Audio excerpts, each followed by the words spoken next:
अस्सलाम वालेकुम। Ballistic missile और क्रूज मिसाइल में बुनियादी फर्क क्या होता है इस वीडियो में हम जानेंगे। लेकिन उससे पहले आपको थोड़ा सा इनके रेंज के हवाले से भी पता होना चाहिए। एक टाइप होती है शॉर्ट रेंज मिसाइल, और शॉर्ट रेंज मिसाइल हम उसको कहते हैं जो कि 1000 किलोमीटर से कम ट्रेवल करता है। इसको हम शॉर्ट रेंज मिसाइल कहते हैं, लेकिन इसको हम टैक्टिकल भी बोल सकते हैं। इसके बाद होता है मीडियम रेंज मिसाइल, और जो मीडियम रेंज मिसाइल होता है ये 1000 से 3000 किलोमीटर के दरमियान जो ट्रेवल करता है, या यूं समझ लो कि जो कि 3000 किलोमीटर दूर तक जा सकता है, इसको हम कहते हैं मीडियम रेंज मिसाइल। फिर आ जाता है तीसरे नंबर पर इंटरमीडिएट मिसाइल। ये ऐसा मिसाइल होता है जो कि 3000 किलोमीटर और 5500 किलोमीटर के दरमियान ट्रेवल करता है, या यूं समझ लो जो मिसाइल 5500 किलोमीटर दूर तक ट्रेवल करे इसको हम बोलते हैं इंटरमीडिएट मिसाइल। और अब आखिर में चौथे नंबर पर आ जाता है लॉन्ग रेंज मिसाइल, और ऐसे मिसाइल को हम इंटरकॉन्टिनेंटल मिसाइल भी बोलते हैं।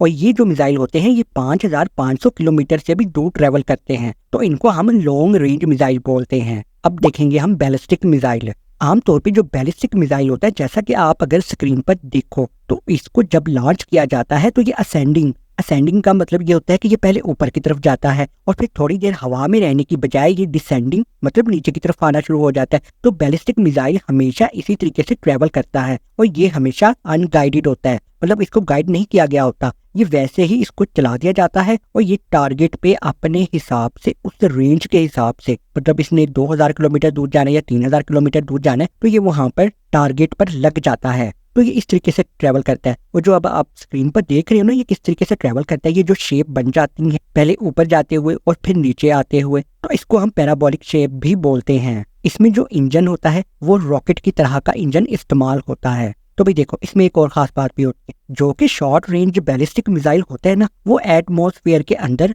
एटमॉस्फेयर का मतलब कि जो हमारी हवा है, आबो हवा, इसी के अंदर रहते हुए ट्रेवल करता है। लेकिन जो होता है ना लॉन्ग रेंज, जिसको हम ICBM कहते हैं, और इसका मतलब होता है इंटरकॉन्टिनेंटल बैलिस्टिक मिसाइल, यानी कि लॉन्ग रेंज वाला। ये क्या करते हैं, जब हम इसको लॉन्च करते हैं ना तो ये ऊपर की तरफ जाता रहता है, और ये हमारे एटमॉस्फेयर से, मतलब हमारी आबो हवा से थोड़ी देर के लिए बाहर निकल जाता है, और फिर ये दोबारा एटमॉस्फेयर के अंदर री एंटर करता है। और इसको हम एक्सो एटमॉस्फेयर भी बोल सकते हैं। एक्सो एटमॉस्फेयर का मतलब होता है जो हमारी आबो हवा की आखिरी लेयर होती है। तो कहने का मतलब ये है कि ये हमारी आबो हवा से थोड़ी देर के लिए बाहर निकल जाता है, और फिर दोबारा ये हमारे एटमॉस्फेयर के अंदर री एंटर करता है, और फिर जब ये नीचे की तरफ आ रहा होता है तो इसकी स्पीड इंतहाई तेज हो जाती है। तो इस तरीके से ये ट्रेवल करते हैं लॉन्ग रेंज बैलिस्टिक मिसाइल। अब जैसा कि ये अनगाइडेड मिसाइल होता है, तो भाई जब ये टारगेट की तरफ जा रहा होता है ना, तो उसके दौरान ग्रेविटी का भी इसके ऊपर असर हो रहा होता है, या फिर ये जो हवा वगैरह होती है इसकी भी रुकावट होती है इसको थोड़ी बहुत, तो जिसकी वजह से ये बैलिस्टिक मिसाइल टारगेट को तो लग जाता है, लेकिन ये जरूरी नहीं होता कि वहां पर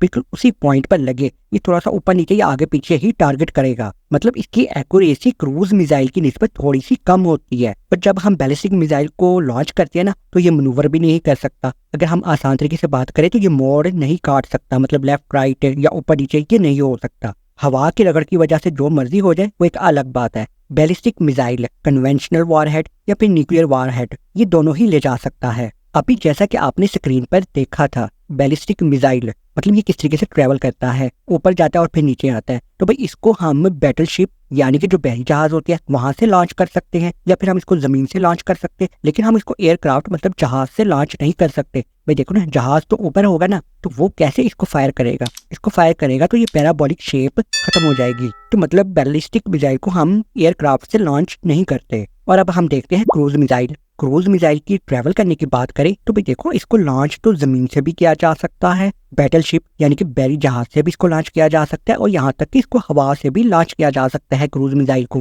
क्रूज मिसाइल सेल्फ गाइडेड होता है, या यूं समझ लो आसान तरीके से कि इसका अपना एक दिमाग होता है, इसको पता होता है मैंने किस तरफ जाना है टारगेट की तरफ और किस टारगेट की तरफ नहीं जाना।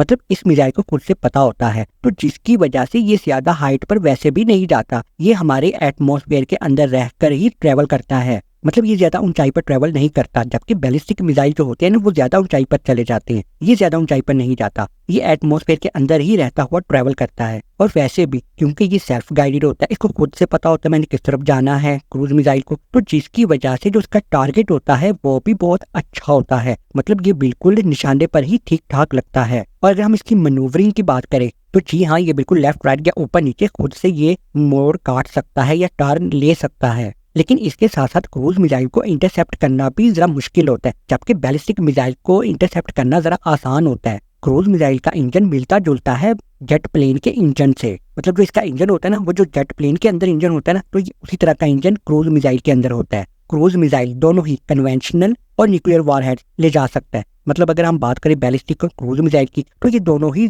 कन्वेंशनल और न्यूक्लियर वॉरहेड्स ले जा सकते हैं। और अब आखिर में अगर हम इनकी स्पीड की बात करें, तो जो बैलिस्टिक मिसाइल और क्रूज मिसाइल, इन दोनों की स्पीड तकरीबन मिलती जुलती होती है, लेकिन बैलिस्टिक मिसाइल जब नीचे की तरफ आ रहा होता है तो उसकी स्पीड क्रूज मिसाइल से भी थोड़ी सी ज्यादा ही हो जाती है। तो चलिए, इस वीडियो में सिर्फ इतना ही। मिलते हैं नेक्स्ट वीडियो में, तब तक अल्लाह हाफिज।